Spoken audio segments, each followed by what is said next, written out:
Hello my dear lovely and lovely students. तो आज हम लोग आपको एक ट्रिक बताने जा रहे हैं कि व्हीटस्टोन ब्रिज को जब वो बैलेंस होता है तो उसको सॉल्व करने का तरीका सभी बताते हैं। आज हम लोग आपको एक छोटा सा वीडियो लेकर आए हैं कि अब हम लोग व्हीटस्टोन ब्रिज को कैसे सॉल्व करेंगे यदि वो अनबैलेंस है। अगर इनबैलेंस है तो जरा इस फिगर में आते हैं। जरा इस बात को देखो कि हमको रूल मालूम है कि व्हीटस्टोन ब्रिज में P/Q इक्वल R/S होना चाहिए। मतलब जहां पर करंट I1 है वो करंट I2 है, वो लगभग दोनों के सेम हों और गैल्वेनोमीटर में नो करंट, कोई करंट नहीं होना चाहिए। ठीक है बेटा, तो इस रूल से देखो तो P/Q तो 2/4 इक्वल ये R है ये S है 8/6। तो बेटा सॉल्व करो तो 1/2 इक्वल 4/3। तो बच्चा ये कैसा है, ये कैसा है, ये दोनों एक दूसरे के इक्वल नहीं है। इसका मतलब है कि P/Q not equal to R/S के हो तो हम ब्रिज को कैसे सॉल्व करेंगे। तो जरा इस बात को ध्यान से सुनिएगा। यहां पर हम एक टेक्निक का यूज करेंगे। उस टेक्निक को हम लोग कहते हैं delta two star conversion. Delta two star conversion, ठीक है। वैसे इसको एक तरीके से और भी सॉल्व कर सकते हैं, वो तरीका हम आपको बाद के वीडियो में एक शॉर्ट ट्रिक के माध्यम से बताएंगे। तो डेल्टा टू स्टार, पहले एक ट्रायंगल को उठा लीजिए आप, ए बी और डी को उठा लीजिए। तो हमने ए बी और डी को लिया, तो जरा देखिए ये ए बी और डी हो गया। इसका नाम लिख दीजिए ए बी और डी ले लिया। अब हम बेटा मान लेते हैं कि जो इसका रेजिस्टेंस है, इसके रेजिस्टेंस को कुछ देर के लिए आप R1 मान लो, इसको कुछ देर के लिए आप R2 मान लीजिए, इसको कुछ देर के लिए आप क्या मान लीजिए, R3 मान लीजिए। अब R3 मान लिया तो यहां से ऐड कर लीजिए, कुछ ऐसे कुछ ऐसे कुछ ऐसे। इसको बेटा R1 माना है तो हम कुछ देर के लिए क्या करते हैं, इसको बेटा R1 डैश कर लेते हैं, इसको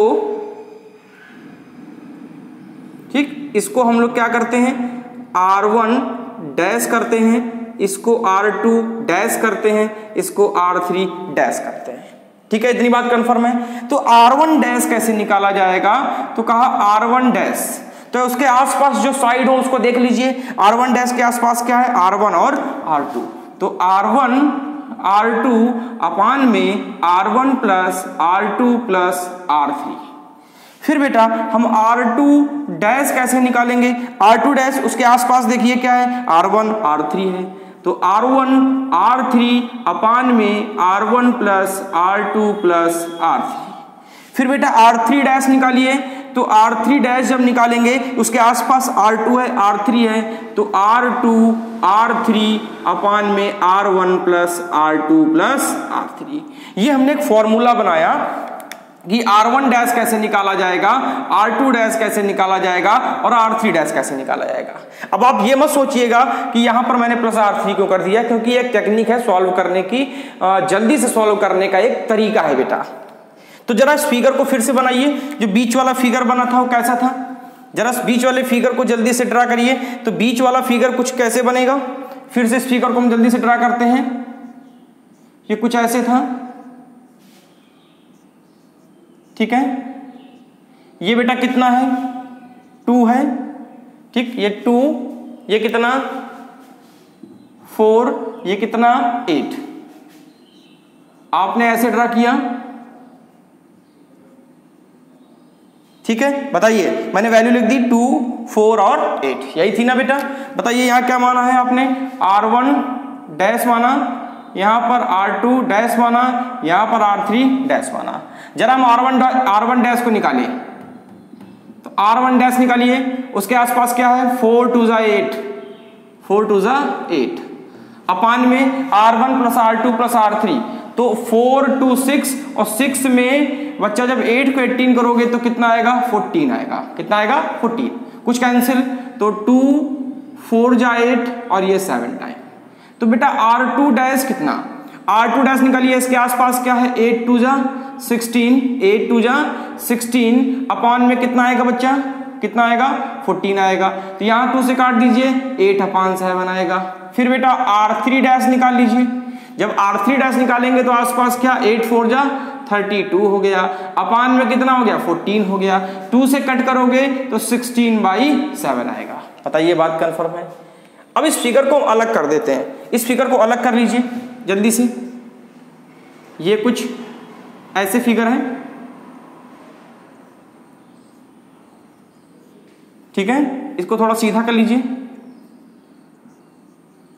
ये क्या है R2 डैश, ये क्या है R1 डैश, ये क्या R3 डैश। अब बताइए इतना फिगर आपने सॉल्व कर दिया, आपने ABD को सॉल्व कर दिया। अब जब ABD को आपने सॉल्व कर दिया तो बताइए क्या बचा, BC बचा 4, ये BC बचा, ठीक, इधर क्या बचा बेटा CD 6, ये आपके सामने फिगर हो गया। R1 डैश कितना 4/7, R3 डैश कितना 16/7, R2 डैश कितना 8/7। जरा बताइए ये वाली साइड कितनी है, ये वाली साइड कितनी है 4 है, ये वाली साइड कितनी है 6 है। इतनी बात कंफर्म है, जल्दी से बोलिए इतनी बात आपको कंफर्म है, कंफर्म हो गई होगी मेरे हिसाब से। आपने इसको इतनी बात को आपने समझ लिया होगा कि हमने क्या किया बेटा।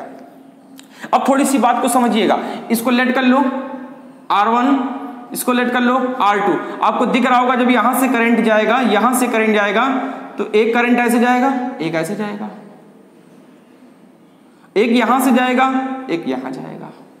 इसका मतलब है और दोनों जाकर ऐसे कहीं निकल जाएंगे। इसका मतलब ये दोनों कैसे सीरीज में हैं, तो R1 and R1 dash in series. R1 और R1 डैश को सीरीज में सॉल्व करो तो R equal R1 plus R1 dash, तो R इक्वल R1 कितना है बच्चा 4 प्लस 4/7, तो 7 4 जा 28 और 28 में जब 4 ऐड करोगे तो 32/7, ये हो गया R।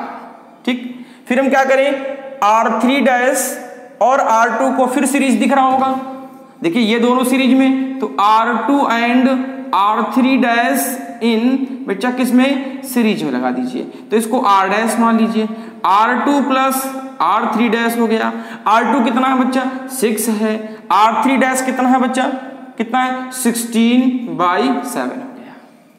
तो बताइए 7 6 जा 42, ठीक है, 7 6 जा 42 और 42 में बच्चा 16 ऐड करोगे तो 58/7, ये हो गया R डैश।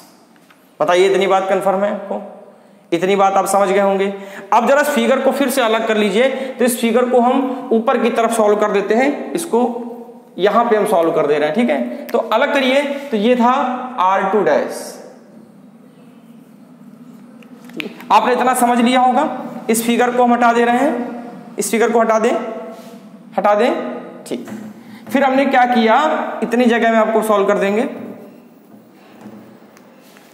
जरा समझिएगा बच्चे। फिगर कैसे बना, ये आपका R2 डैश, आपने ऊपर वाला सॉल्व कर लिया R, नीचे वाला आपने निकाला R डैश, ऐसे हो गया। अब तो आप समझ गए होंगे कैसे करना है, R और R डैश को parallel, R and R dash in parallel, तो पैरेलल तो 1/R double dash equal 1/R plus 1/R dash, तो 1/R कितना है 1/32/7 करोगे तो 7 ऊपर 32 नीचे हो गया, 1/R डैश करोगे तो कितना आएगा 1/58/7, तो 7 ऊपर चला गया 58 नीचे हो गया। तो इसको सॉल्व करो बेटा, इसको सॉल्व कर पाओगे। यहां पर हमने क्या किया 1/32/7, तो 7 चला गया ऊपर, ठीक है। और यहां पर 1/R डैश में क्या किया 1/58/7, तो 7 कहां चला गया ऊपर की तरफ चला गया। अब ऊपर की तरफ चला गया तो क्या आप इतने को सॉल्व कर सकते हैं, आप इसको सॉल्व कर पाएंगे, बिल्कुल कर पाएंगे। आप 1/R डैश निकाल लीजिए, तो एलसीएम हो गया 32 × 58, तो 32 कैंसिल, 58 से 7 का मल्टीप्लाई करो तो 7 8 जा 56, 7 8 जा 56, 6 5 कैरी हो गया और 7 5 जा 35 और 35 और 4 40 हो गया, प्लस 58 कैंसिल 7 तो 7 2 जा 14 की 4 कैरी 1 और 7 3 जा 21 और 22, पलट दीजिए तो आर डबल डैश कितना मिल जाएगा 32 इंटू 58 अपान में 406 प्लस 224। क्या आप इसको सॉल्व करके आर डैश निकाल लेंगे? आर डबल डैश निकल आएगा। जब बेटा आर डबल डैश निकल आएगा तो हम क्या करेंगे, देखो ये डेल्टा था, इसको डेल्टा कहते हैं, इसको डेल्टा कहते हैं। जब आपने इसको ओपन किया, जब ओपन करोगे, जैसे इसको अलग कर लिया जाए तो बच्चा ये बचा R1 डैश, ये था R2 डैश और ये था R3 डैश, इसको स्टार कहते हैं। ये डेल्टा है, ये स्टार है, तो डेल्टा को हमने स्टार टेक्निक में बदल दिया और ये कन्वर्जन हो गया आपका। तो यहां से आप आर डबल डैश की वैल्यू को निकाल सकते हैं। अगर आर डबल डैश निकालेंगे तो फॉर्मूला क्या बनेगा, कुछ ऐसे, R2 डैश ये था, यहां पर ये बन जाएगा आर डबल डैश, और बच्चा यहां पर क्या करिएगा R2 dash and R double dash सबको समझ में आ गया होगा, इन सीरीज लगा दीजिएगा। तो इन सीरीज में लगाने के बाद R इक्वल कितना होगा, R2 plus are double dash होगा।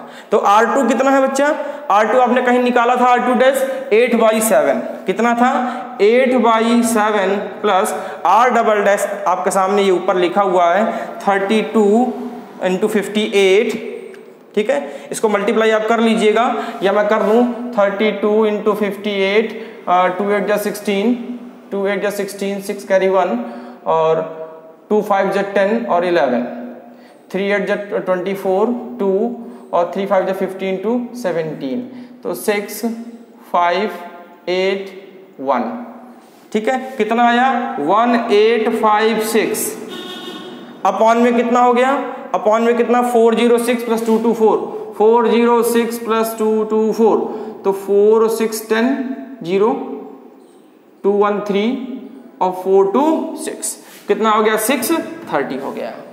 कर पाएंगे इसको? 7 और 630 का एलसीएम कितना आएगा, 630 आएगा। तो 630 आएगा, इसको सॉल्व कर लेंगे कि थोड़ा सा आगे और बढ़ा देते हैं जल्दी से। तो फिर बेटा क्या होगा, R इक्वल, ये एलसीएम आया 630, 7 9 या 63 होता है, तो 90 टाइम्स गया, 90 इंटू 8 करोगे 720 प्लस 1856, तो R इक्वल ऐड कर लीजिए तो 0 और 6 हो गया, 5 2 7 हो गया और 5 2 0 6 हो गया, 2 5 7 हो गया, ठीक है बेटा, 7 8 15 हो गया, 5 कैरी 1 हो गया और 1 1 2 हो गया अपॉन 630। इसको डिवाइड कर लेंगे तो आपको R मिल जाएगा। बताइए बात कंफर्म है? हमने क्या किया था, इस बात को आपको रिमाइंड करने की आवश्यकता तो नहीं है।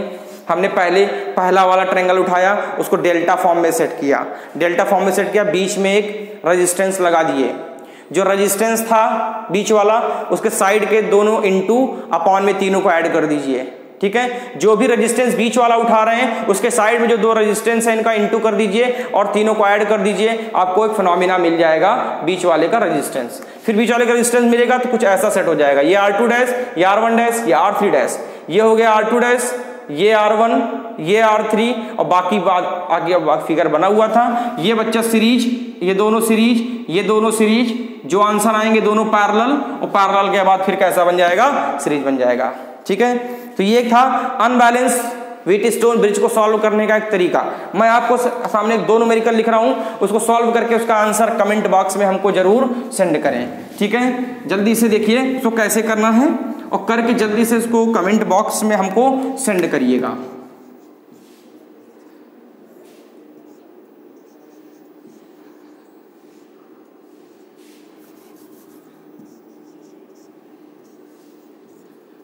ठीक, 10 5 5 10 10, इसको सॉल्व करेंगे आप लोग। पहला सॉल्व, दूसरा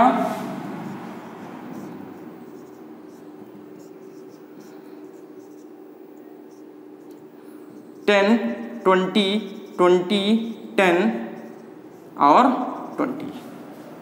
ठीक है, इस दोनों को सॉल्व करके इसका आंसर आप कमेंट बॉक्स में भेजेंगे। ठीक है, thank you, have a nice day.